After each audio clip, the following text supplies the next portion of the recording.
Hello, this is Aaron Rosen, your local real estate agent in Northern California. Today, I just wanted to share and kind of comment on something I saw that I thought was interesting. And this is a little news article out of ABC7 News Bay Area, and it's on ADUs. So let's just go ahead and give a listen, and I'll give my thoughts along there, and then I'll share some interesting information that they kind of leave out in all this. California's housing crisis is forcing lawmakers to think of some new ways to get more people into neighborhoods that are already well established. Building a better Bay Area means finding the new path to affordable home ownership, and it may rely on creating more accessory dwelling units, or ADUs. I don't know why they're focusing on creating more ADUs instead of just more dwelling units, which is totally possible, and I'll show you if you stick around till the end of the video. C7 News reporter Leanne Melendez here now to tell us which cities have embraced ADUs and which ones may be falling behind. I'll give you a clue. Do you know the way to San Jose? That's number one. I know you like that, Larry. People are calling it the backyard revolution because there has been a surge in the number of ADU permits, not only in San Jose, but in other cities in the Bay Area. But does it make sense to spend that much money? Let's see how much money they're actually talking about. Average cost of an ADU in California is $200,000 to $400,000. Let's just say it's $300,000. Guess what? That's the price of a full-size house in other states. Is there any particular difference between here and another state? Well, yes, and I'm going to show you why. Just hang in there. Most people said yes, because if you can build it, you can now sell it.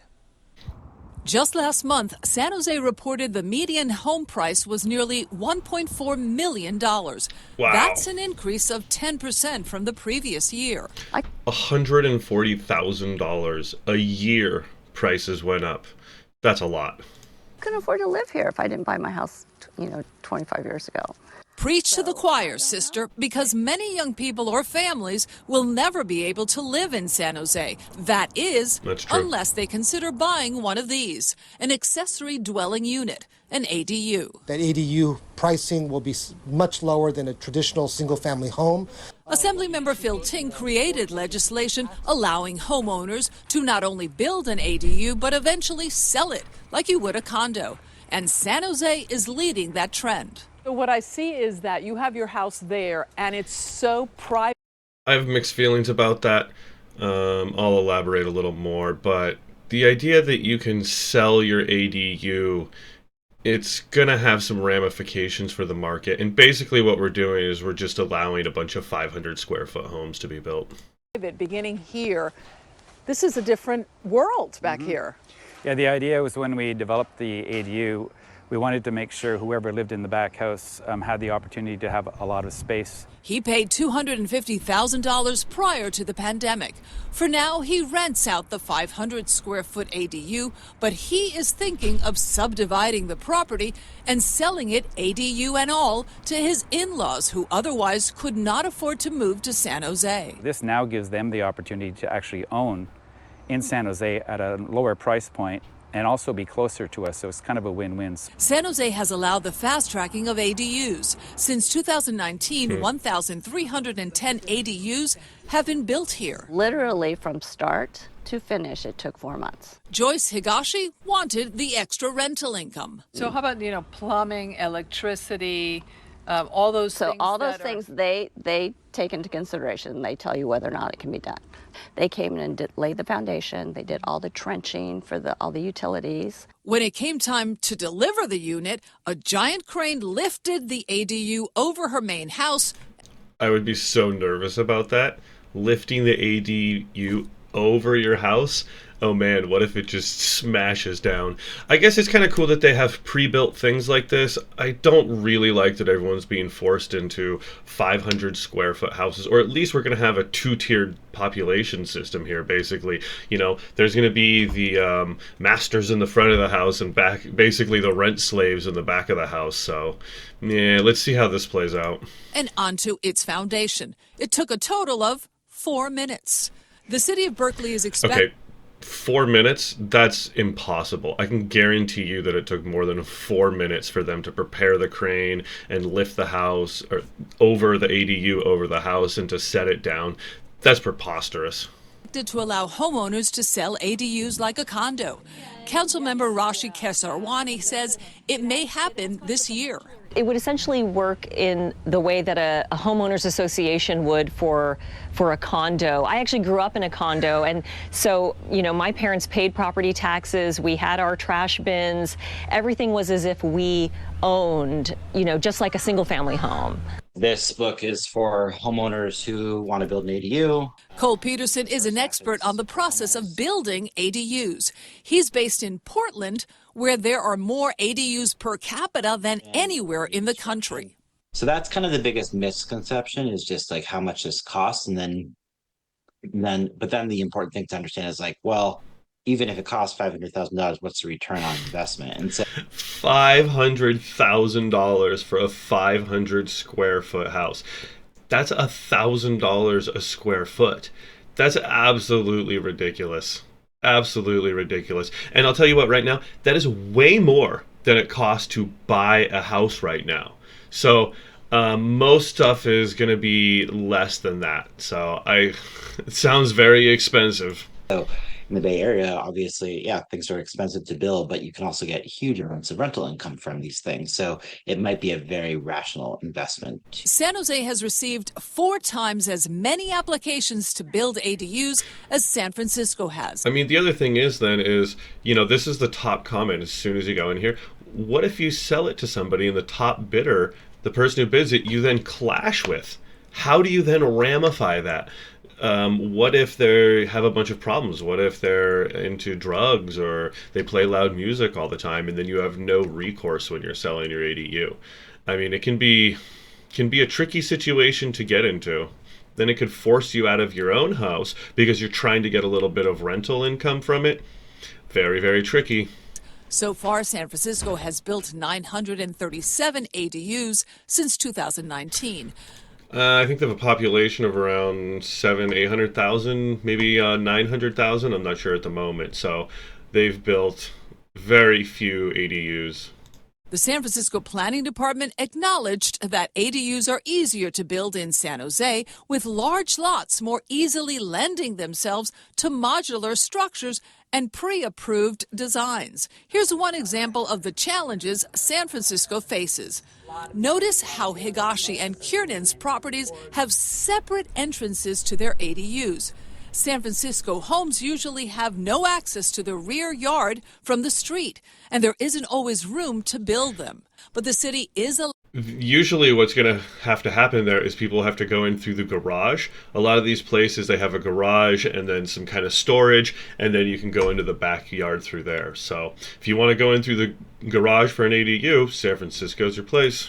Allowing some homeowners to convert a garage into a small ADU. Accessory dwelling units, you're right, are fully independent dwellings. So yeah, they have their own kitchen, their own bathroom. Ryan O'Neill is the founder of the website How to ADU. He says California is on the cutting edge of the ADU movement. 1 in 5 units. We're on the cutting edge of the ADU units, or the ADU revolution, but we're severely behind everywhere else in regular housing.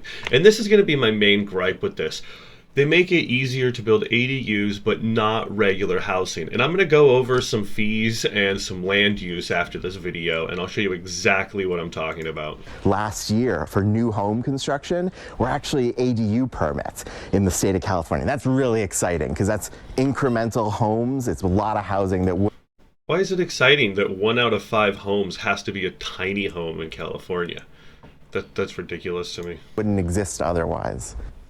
So Los Angeles is now leading the state in the number of ADUs built. Now, I should mention both homeowners we interviewed, come here, please. I went to see the ADU, purchased in San Jose. Those 2 people in San Jose, they purchase actually modular ADUs, which are cheaper, or let's say less expensive. That's good. Yeah. That needs to be removed as a barrier. What's the difference between cheaper and less expensive? Which is just Right? Yes, you're excited to say this. Well, it's just that it seems like more cities would totally embrace it because it would help them meet their housing element, the state mandated number of new units, right? Yes, and it's a win-win because you meet that quota, possibly, but you also have an income for the people. Notice how their main goal here is to meet a quota instead of provide quality housing for people. Absolutely ridiculous, in my opinion. Live there, the homeowners, and possibly sell it too. Yeah.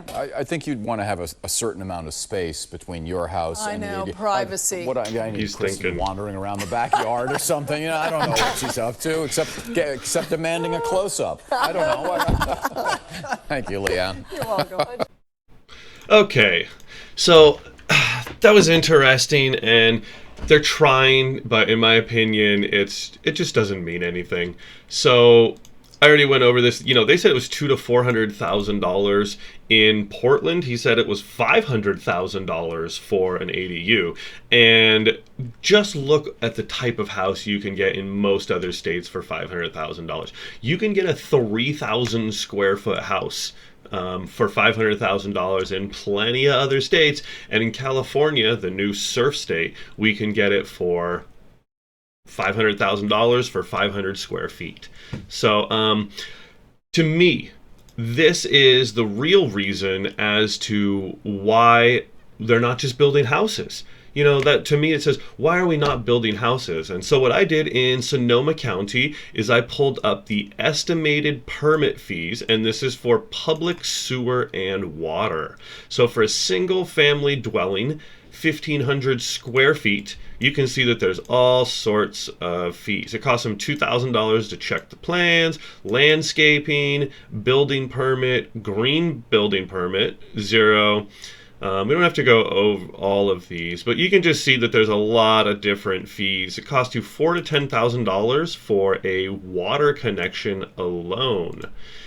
And so for a 1,500 square foot house, it's going to cost you between $39,000 and $66,000 in fees, which is just absolutely staggering.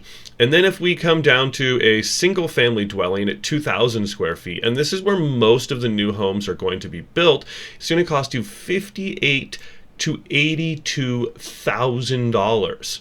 So, you know, what is let's just go to the next one here. So a 3,000 square foot home plus a 400 square foot garage is going to be $72,000 to $100,000 in fees. I was just chatting with a high school friend yesterday who showed me a 1,700 square foot house that he bought in another state for $300,000. Here in California, 1/3 of that price is only going to pay for the fees. Remember, this isn't, you don't even get to put a shovel in the ground before these fees are paid. This doesn't include labor. This doesn't include materials. So $100,000.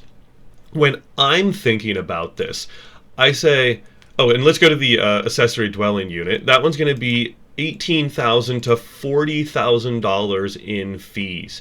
I actually saw a video online where a guy built a 40 by 40 square foot house for $50,000. So, you know, in California, we just have so much taxes that are really working against this.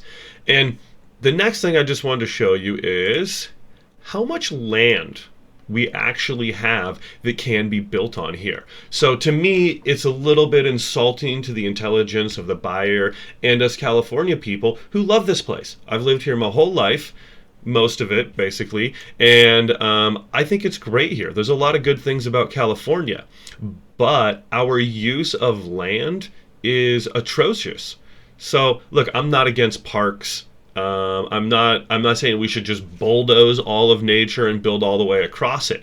But let's just take a little look at this. You know, okay, so we have a ton of homelessness in San Francisco. There's lots of problems around here. San Francisco's pretty full. But if you just come over the bay here, you know, one of the reasons why Marin is so expensive is because, well, look at this. Half of it is not built on. I'm not sure exactly what these colors represent here, but let me just move this a little bit I'll bring this to the other side here. And we can see that a lot of this is not densely used here. Right? So all of the land that is kind of this beige color here, that is not densely used. Now, obviously, we live in a free market society. You can't force these people. But I say this in literally a video every week. Give them tax incentives. How about instead of charging people $100,000 to build a house, we say, oh, maybe it's $50,000, and then people don't have to build ADUs all over. Maybe if you sell some of this land here, that you don't have to get taxed on it as some part of as an incentive. So let's just come here and look at all of this land. Here's Petaluma. Look at all of this land here on the outside of Petaluma. I'm not sure if you can see my cursor. I don't think you can. But you can see that, look, there's basically a quarter of the land here is being used for the city, and then the rest of the land is more agricultural. So, you know, even if we can free up just some of this land, maybe 10% of this land. Over in Santa Rosa here, this is where I'm based out of, and you know, it's pretty dense on this east side of the highway here. But if you come down and look, what's going on down here? Oh, it's a bunch of farmland. So I'm not against farmers, but you know, when I think about what's going to be the solution to all this, okay, they built 1,000 ADUs in LA. Maybe they built another 1,000 across the rest of the state. It's chump change. We need 1 million houses in the next 5 years. And we have to incentivize builders, and we have to incentivize land sellers. So I'm just going to say, cut the fees in half. Just go ahead and cut the fees in half, and then maybe, you know, reduce some of the taxes on selling this land. Say, oh yeah, you know, the first 10 acres you sell, how about that? Taxes are cut in half. So this is just a pattern that you can see kind of repeated across a lot of this state. So I know not everyone wants to live in this farmland, but just come down and look at all of this land that's here. This land can be developed with a golf course. This land could definitely be developed with or without a golf course over here. So to me, look, okay, great. You put in a few ADUs. What is this color here? Something going on there. So you put in a few ADUs, it's not going to help. What I think you need to do is cut these taxes in half and incentivize people to sell land where builders can build. So I hope that helped just bring some light to the ADU. And the reason I'm telling you guys all this is just as an agent, we think about these things, we have insights into this. Get some legislation going. Go start a bill somewhere. Talk to your local senator. Get out there and make some action happen. Okay, well, I hope this has been informative for you and you learned something. As always, all my contact information is below if you need. Thank you much. Bye.